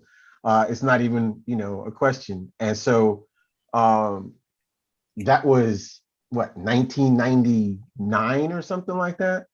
And the funny thing about that situation is that, so I only was the manager for Reconstruction. I was only the manager by default because there was nobody else to do it, and because I really loved the band and I wanted to see them get somewhere because they had something to say. Anyway, I'm a filmmaker, I'm a writer, and I'm an artist, and it's a really strange thing because I had been doing a series of documentaries, not really documentaries, just interviews with political prisoners. So I had done one with Dilcia Pagan, a former U.S. held Puerto Rican political prisoner who'd been in U.S. prison for 20 years. I had done one with Ricardo Jimenez, who was another Puerto Rican political prisoner. And I have been doing these to sort of document these folks so that they had their own stories. You heard their stories from themselves, from them directly. And because I'm a filmmaker, I knew I could do it with a good image and good sound quality, and it could be sort of something that people could have, long beyond, after everybody was gone, as almost as a time capsule, so to speak. Because I think that because those people had been behind the wall for so long, a lot of people had spoken for them because they didn't have an opportunity to speak for themselves. So as folks would get out, I would interview them. Like I did one with Carlos Alberto Torres. I did one with Luis Rosa. And so the funny thing was I had wanted to do one with Russell, with Maroon in prison, but they wouldn't let us in. This was before the lawsuit that got him out of solitary. And so I said, well, I'll call up Russell and talk to Russell about it, and maybe just talk to Russell about what it's like to growing up, as the son of a political prisoner. And the funny part was that Russell, we had known each other. We did that interview, I think, in 2012. So we had known each other for about 13 years. And I didn't know anything that was in that video. The way that you all heard it for the first time is the way that I heard it when I shot it. Yeah, afterwards, you were like, yo, what was that? Yeah. I thought it was supposed to be like a 15-minute sort of like a quick little 15-minute interview of what it's like to be the son of a political prisoner. And then it went into this whole thing. And the funny thing is that every time Russell and I had worked together, it was always on Mumia or Russell or Move or Pam. It was always something else that was going on that had nothing to do with us personally. So I didn't know Russell's personal story and how it had affected him, or the whole thing with his long lost sister and all this other stuff, and how Maroon had dealt with all of those things while he was inside. So that stuff that's all happening in the video is happening in real time. That's the first time I'm hearing this story. And again, because Russell and I had always been working on movement stuff, whenever we called or spoke, it was on those issues. We never really spoke on a personal level. And so again, that was all happening in real time. And I just found it really amazing that was the case, and the story itself is amazing. The thing that blows my mind is the amount of strength and fortitude that Maroon must have had to have dealt with all of these things that happened after he had gotten, in prison. And in a certain sense, it was sort of like a double sentence. In my mind, it was like a double sentence, because not only was he being sentenced for his political beliefs and his political actions, but there was this other whole aspect where a whole litany of things that happened because he wasn't around, because he couldn't be around as a father. And I think that's one of the things that we forget when we dealing with political prisoners, is that these people have families. They have sons, daughters, grandchildren, brothers, sisters, mothers, fathers, and there's a whole sort of universe around it that is affected, that's outside of the political, that's purely personal. And then when you think about those kinds of situations, like we tend to look at people who make those kinds of political sacrifices, we kind of tend to look at them and say, okay, you know, they made these sacrifices based on their personal political beliefs, but there's also a personal cost, and a huge personal cost that comes from wanting to take that on. And I think that people don't really maybe give that as much weight as they should. I think part of the reason maybe more of us don't make those decisions is because of the personal cost, not because of the political cost, but because of the personal cost. You know, I know that I've been stopped from doing a lot of stupid shit because my girl is like, what am I going to do without you? You know what I mean? That's a heavy cost, you know? So there's, to me, that was the whole thing with Russell, is that it was like, in a certain sense, it was like Russell was like a Superman. He was like superstar. Maroon was like, how could he have the superhuman strength to be dealing with all of these situations and still be in prison dealing with all that? It's just, and you know, the frustration and the rage that he must have felt, and the, you know, in a really strange sense, and impotence in being unable to do anything about those situations. And for me, I don't want to make him seem like he's Superman, but on a certain level, he is superhuman. And yet on another level, I don't want to put him too high up, because then what happens is we have a tendency within our movements to sort of put people out on this pedestal, and then we don't try to emulate them because they're too far up, you know. That was one of the beautiful things that I loved about Malcolm, because, you know, Malcolm was everything that he was not supposed to be, and yet he was that. You know, he transcended all of that. And so in a lot of ways, Maroon is like that. He transcended, you know, being in being stuck inside of a solitary confinement while his family is literally being torn apart, you know? So that was the thing with the film. The really strange part, and it's really funny because I've never really said this ever before, I never really thought about it, is that as you're watching it and going, I can't believe that this is happening, that was my initial reaction. So that was all happening to us in real time. You know, that was the first time I'd ever heard that story. So. Wow. Before I go for Noah does the next question, I just want to acknowledge that there are a lot of the family here. You know, Russell's family is here. I see some of the faces that I met on Sunday, and just want to acknowledge that they are here, and they should feel free to chime in anytime you want, if you want to do that. And thank y'all. Thank all of y'all, and definitely chime in. Thank everyone who is here, family, friends, everyone. Thank you all so much. I love you all, and chime in with any and all questions, even family questions that you want to ask. Please chime in. I'm open. I don't want to ask a question. I actually want to give you big ups, because Russell, you are like family to me. You know, many days we were on Delancey Street together growing up. I definitely have a newfound appreciation for you. As a child growing up, I had no idea. I would have never had any idea had you not shared this. Thank you for sharing this, because now I can personalize, and it just makes me that much closer to you. I'm always here for you. If you need anything from me, if I can do anything, no matter how little, reach out. Do us. That's all, sister. Do it. Do us always, brother, always. Assalamu alaikum to everyone. Ramadan Kareem, and I will catch you in the win. I'm in Atlanta, track meet tomorrow, but I will definitely reach out to you afterwards. Peace and love to everyone. Thank you. We appreciate you. And tell your network and community. I definitely will. Definitely will. Love you. Assalamu alaikum. Love you. No, you want to get that question from? It's actually from Yes. the YouTube. Yes, so we have a question from YouTube. Umbizi Jumboyo. Jumboyo.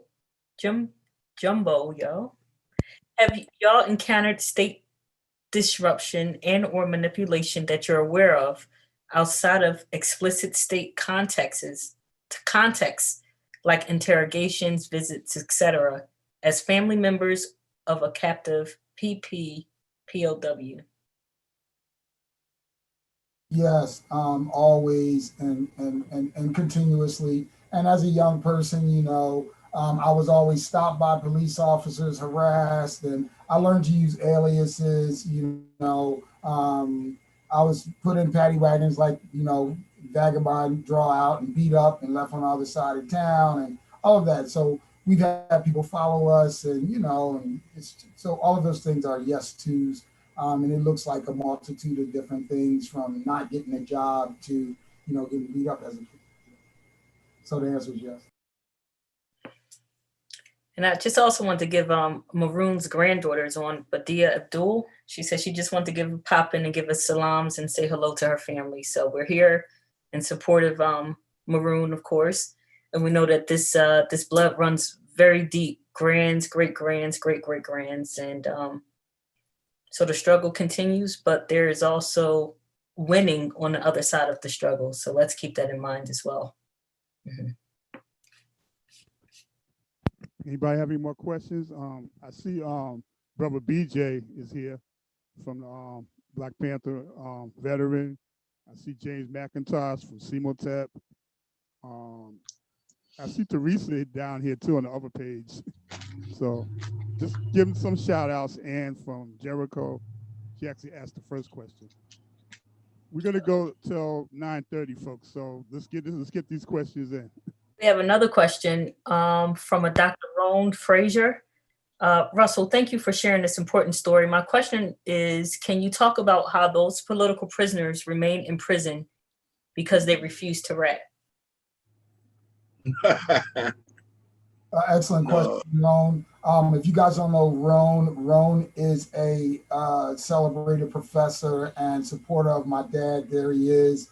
And I mean, just go to his Instagram, go to his, social media, read his books, read his writings. The guy is a real thought-provoking person. But yes,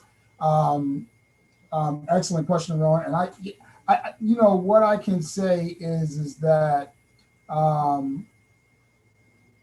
things come in waves and kind of different ways. And, I think you being a well-studied person and a professor kind of lends to the understanding of the complexity of the issues, And I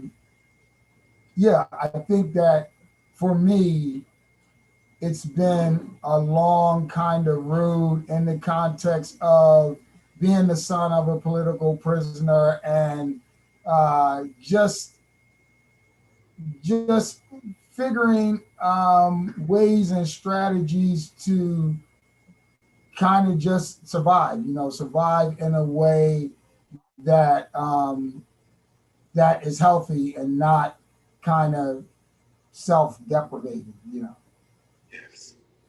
Because I ask that because there are so many ways that living in a bourgeois society has a lot of similarities with being in a prison where people think the same way, like the Matrix. Yeah. And it's like, what's the difference? I mean, it's a big difference, but in certain respects, it's kind of not. But thank you. This was very, and I wanted to focus on every time you talked, Russell, and Vagabond asked you about the difficulty of not having your father and your father not being there to raise his youngest daughter. I thought about why he didn't rat. And that, okay, yep. So, I think they had, of course, there's a lot of complexities, but I think they had this thing together that I know that they didn't want to lose their solidarity. I know that they had made a commitment to each other. I know they were all part of this community. And this thing all started with this kid joyriding and being murdered. And they said that they would do something in the community, and they did it, and they wanted to hold to it. I know that there was a bunch of organizing around this whole situation. There was a week in Philadelphia where, they call it the week from hell or whatever with the police. So many police got killed in that week or whatever. And that was the same week that, the Philly 5 case. But so it was so much happening. And so, but they were committed ideologically to standing up for the community, and yes, it's an excellent question, Rose, specifically in the context of, we see all of these different situation scenarios for whatever reason, where we as a people culturally haven't found ways to hold water, whatever the water, to hold anything, and, or be crabs in a barrel, or whatever you want to look at it as. And so somehow the Philly 5 has found something that they can come together on around life, because it's life now. It wasn't 10 years, it wasn't 20 years, it wasn't 30 years. It's life now. And there was a point where, I don't know if you guys know about this part of the case, I didn't talk about it with Vagabond, is that there's a Philly 6, Richard, who got caught in Chicago and brought back to Philadelphia. He was part of the case, but he had been on the run for 30 some odd years. They catch him, and then they bring him back, and they try to get my dad and them to snitch on him, or or get him to tell on somebody. None of that works out, and all of the witnesses are too old, and the cops are too old, and he gets to walk away. It's a beautiful thing in the context of solidarity. Yes, thank you, William. He gets to walk away as a comrade, because his comrades just held the line all those years, and they never said, well, bro, you've been walking all these years, you come in now, let us go out, and so yes, excellent question, Ron. Thank you so much. I thank you, brother. Sure, good to see you. I love you. Look forward to our next. Okay, we got a question from Udochi. Wonderful to see so much love and connection among your family.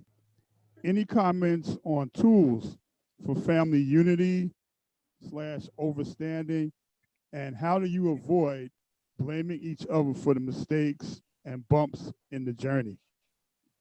Wow.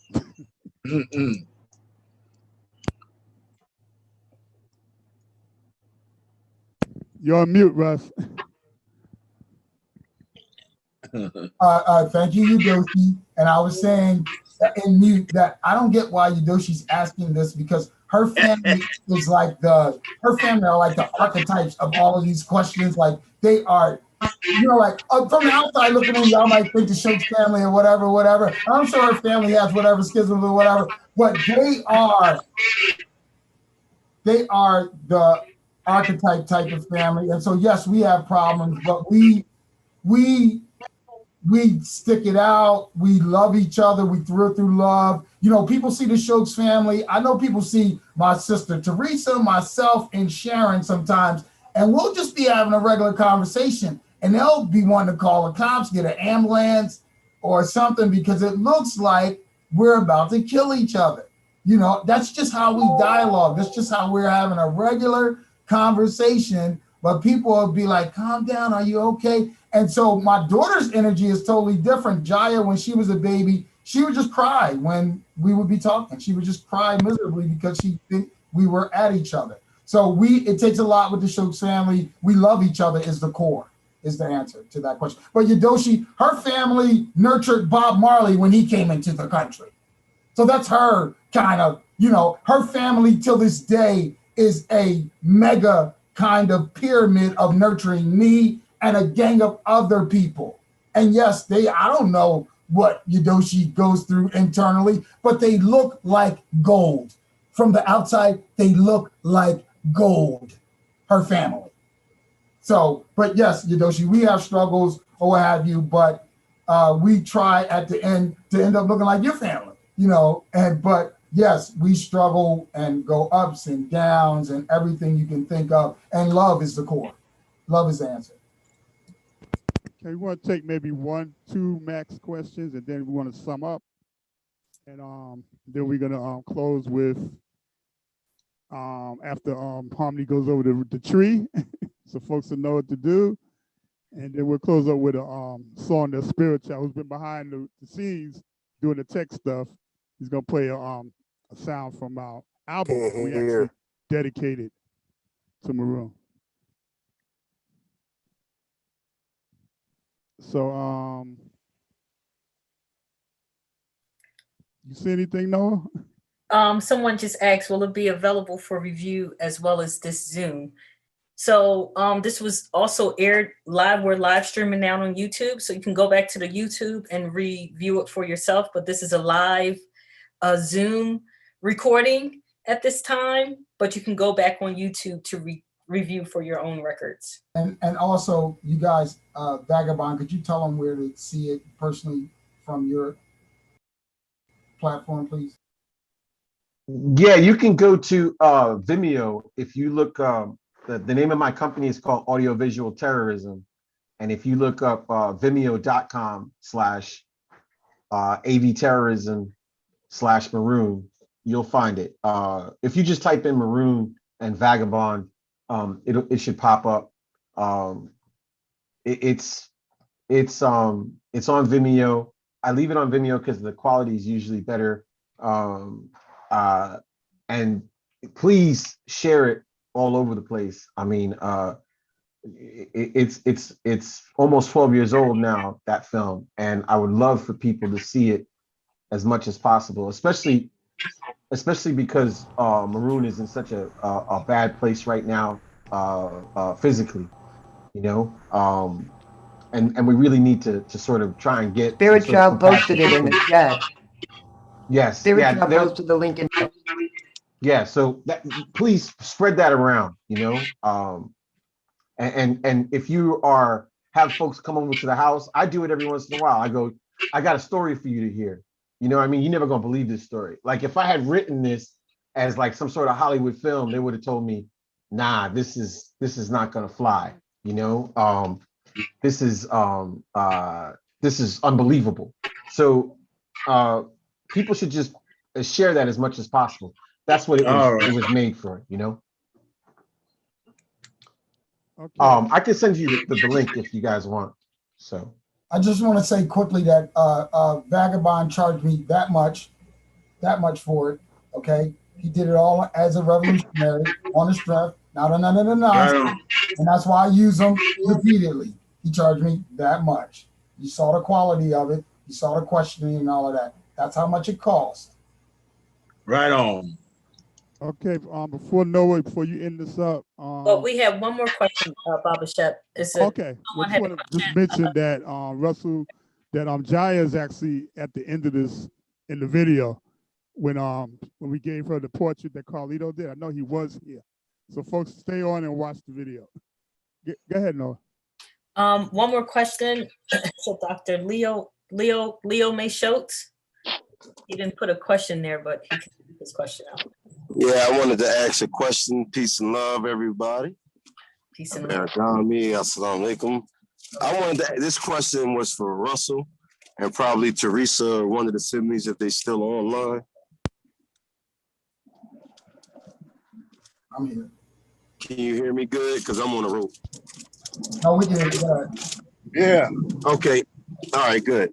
I wanted to ask, has there ever been, I heard a lot watching the video, you know, since I was on this journey, and it was a good opportunity to listen to the video, very informative, especially for me, one of your family members, you know, that I think we have our own little personal relationship, you know, but it was a lot of things that I didn't know, you know what I mean? Of course, you being older than me, I probably wouldn't know unless I asked or watched the video. So I was very enlightened. So it brought me to a question in your development with you know, your father being in prison and all of the things that you had to go through and experience as you mentioned. Did it ever come a time where you felt like enough was enough? You wanted to, like, you know, we young and vigilant. You know what I mean? You ever wanted to like say, I need to break him out. And how come you know, I got such a large family, you know, they ain't helping me do it. And if you didn't feel that kind of way, did you feel any way similar to that? And if you did, then how did you cope with that? So excellent question, Leo. And the answer is, yes, I've actually felt all of those different iterations at different times and different, you know, spaces. I've felt all of that. I thank the all, and I thank the creator that, you know, I was able to push through all of that. And yeah, I think all of those things that you're talking about just kind of made me a better individual in the movement for, you know, humanity, the liberation of humanity in general. So that's, you know, that's all, it really all added up to me. And the end of the day is just me being able to present a better me to the table, kind of, sort of. And that goes from, you know, from me and you, you know, making, you know, fudger, you know, and you being a master ball player and me watching you and you going from that, you know, to a master imam, you know. And I think that for me, it was a growth and development, a constant growth and development, and recognizing at some point that, oh, okay, I'm not going to ever really kind of get it. It's a lifetime learning thing. Like, I'm, even in this moment, even in this conversation, and I love you, Leo, and you one of my favorite cousins, and us having to take care of grandma together, and us being there together when she died and her taking her last breath, and us being together while somebody dies. Is like, bro, it's, you know, like, I haven't been in a lot of other deaths. I've been in deaths when people get the bullet in the back of their head, but I ain't been at the one where we just there and you doing the body and we doing the blah blah and just bruh. So yes, I mean, it's been a learning all the way. I'm learning from you. I'm learning from my dad. I'm learning from Noah. I'm learning from Shep. I'm learning from Vagabond. It's just been a learning, you know, experience. You know, I'm learning from Ty Carter. You know, I'm learning, you know, and I'm just humble, and I'm open to continue, you know, and I feel, you know, privileged to have my family, privileged to have my father, privileged to have these experiences, privileged to meet my sister again at 30 and be like, oh my God, I cannot believe this is real, you know, and privileged to have you pull it out of me, Vagabond, privileged that you was my friend and I didn't punch you in the face, you know, just privilege all across the board. Hey, one last thing, if I may, Russ, real fast. I think that, you know, most of the people, I don't think I'm alone in this, we only hear about, you know, the struggle a lot of times, I mean, myself, based on like just data and, you know, like newspaper clippings or that type of political type approach to it, right? And everybody doesn't have that fundamental type political spirit in that aspect. But some people are just souls, you know, lost in their bodies. And when they hear the experiences and the lived experiences and emotion that was behind it, it kind of brings a different light to everything we doing. You know, to the like you said, the business of dealing with humanity and righting wrongs, and you know, it just makes it a different reality. And I think that kind of expression, you know, of facts, you know, is necessary. You know what I mean? So I'm gonna end it there because my son told me to be quiet.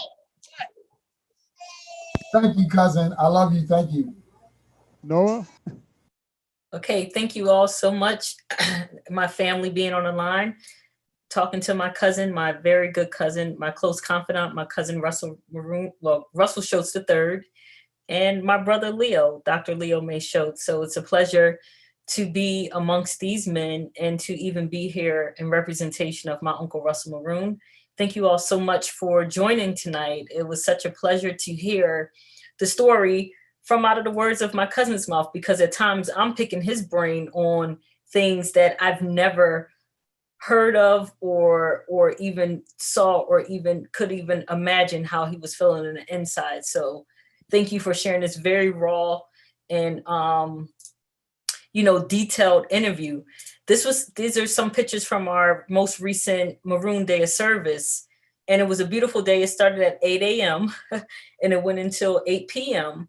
And it was a full day. We had morning libation and prayer and meditation. And then we did some micro cleaning of the garden. After which we then went and marched down Spruce Street to 52nd Street to support Walter Wallace. He's a young man who was murdered by Philadelphia police exactly 6 months ago. So we were honoring him and his family. And we were also coming together in remembrance in support of Russell Maroon Shoatz, a Dawa Day, and a community iftar. As you see, these are some of the legacy that Maroon has behind, and well, not even behind, here, still in out in our world. So, the legacy, of course, continues. It was a very beautiful day, very informative, very uplifting, and just a day of love. And I've heard so many reviews, a day of peace, a day of love. Maroon's baby sister, Aaliyah, she made some soup.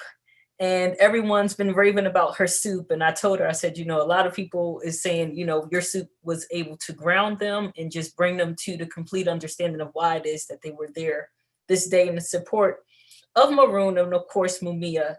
So, this is just, I'm humbled to be a part of this, and I'm still learning. I'm a student to life, as I tell everyone all of the time. I'm a student to life, and I'm learning as I grow each and every day. So, again, thank you, Baba Shep, for allowing me to co-host with you for the second day this week. And this is also our link tree. Here you can find all of the direct action, Maroon's website, his tiny home fundraiser, donation for, we had a lot of donations for our April 25th event. All of you all have helped with that. You can find out about Maroon's book, his Bandcamp, the music, his IG, Facebook, all of the different information. Go to this link tree and find all of the information you need.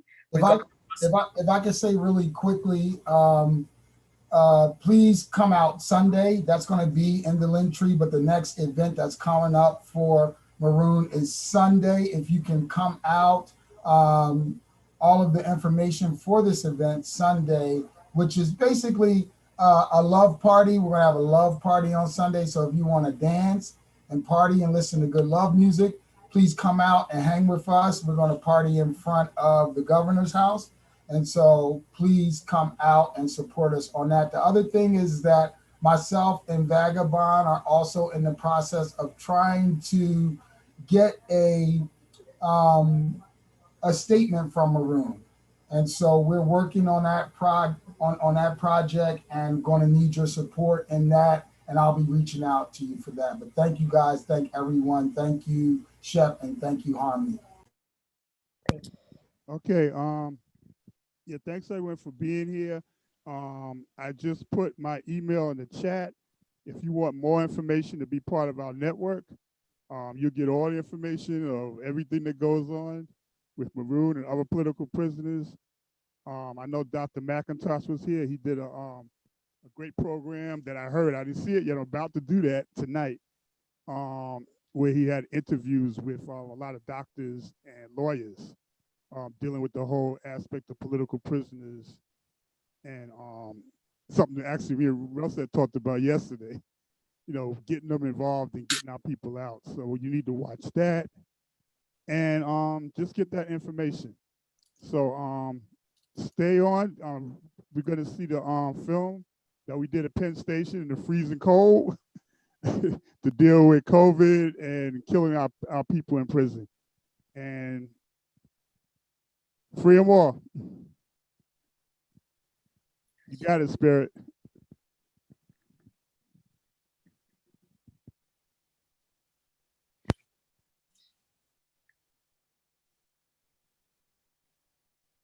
Free them all.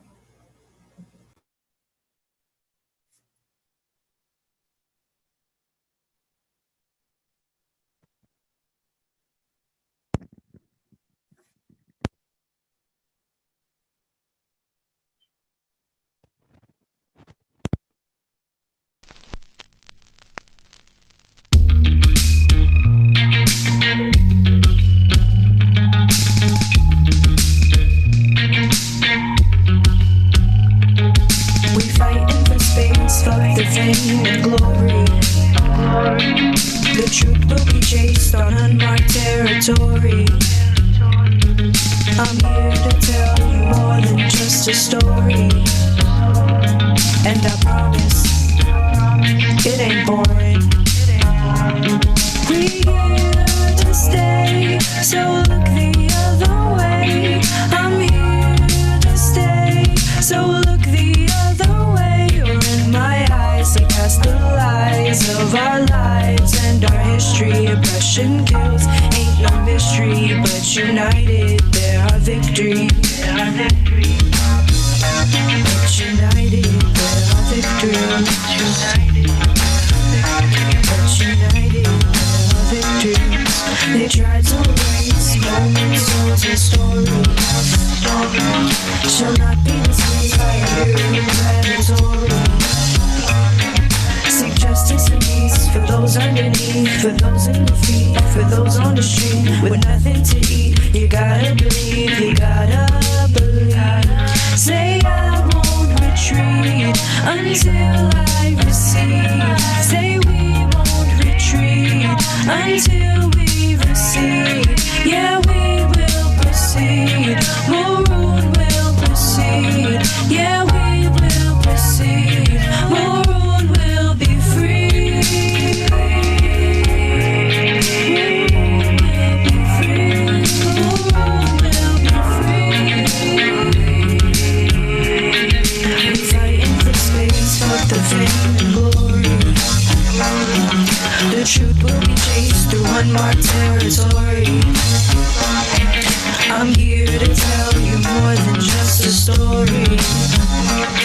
And I promise it ain't boring.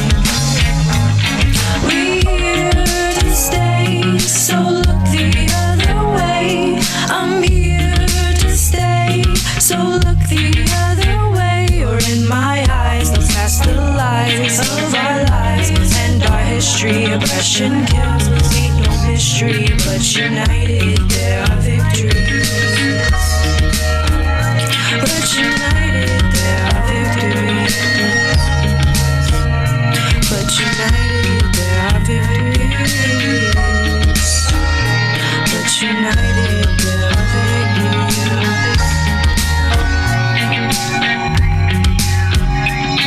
I'm here to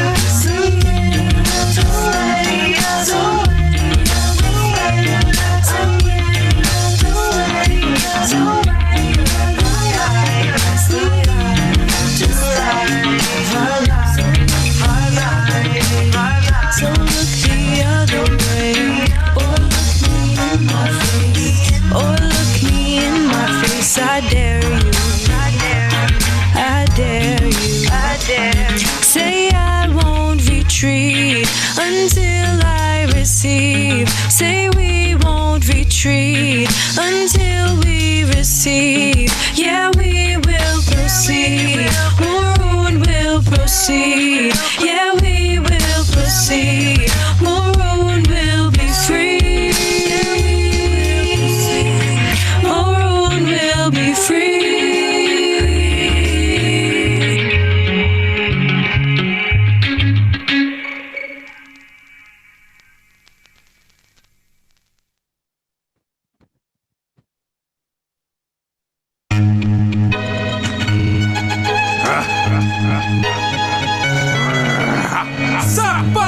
Yeah. Maroons, yeah. Nagule.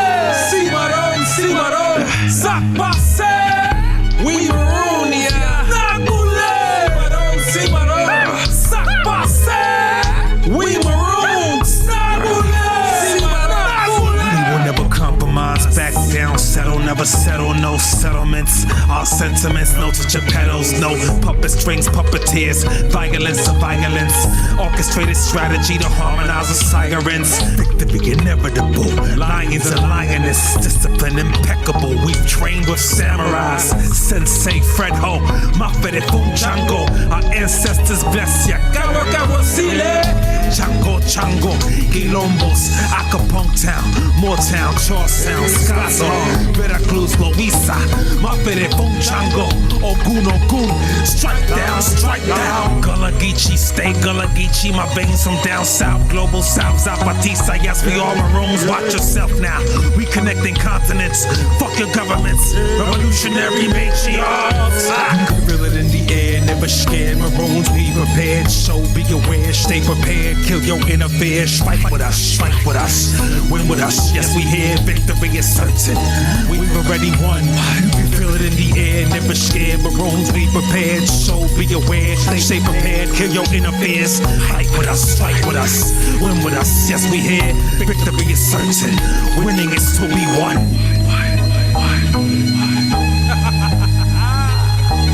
Winning is to be won. Winning is to be won.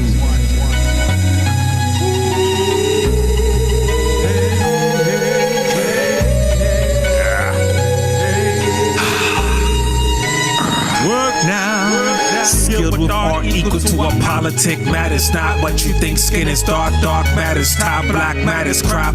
A photograph, eternal revolutionary struggle. Pick the craft through the math. 1492, that's 529 times at very least. We fight within the belly of the beast. No, we never running. Revolutionary drumming, steady coming. Revolution, she be coming. Steady coming. You can feel it in the air, never scared. Maroons, we prepared, so be aware. Stay prepared, kill your inner fears. Fight with us, win with us. Yes, we here, victory is certain. We already won. You can feel it in the air, never scared. Maroons, we prepared, so be aware. Stay prepared, kill your inner fears. Fight with us, win with us. Yes, we here, victory is certain. Winning is to be won.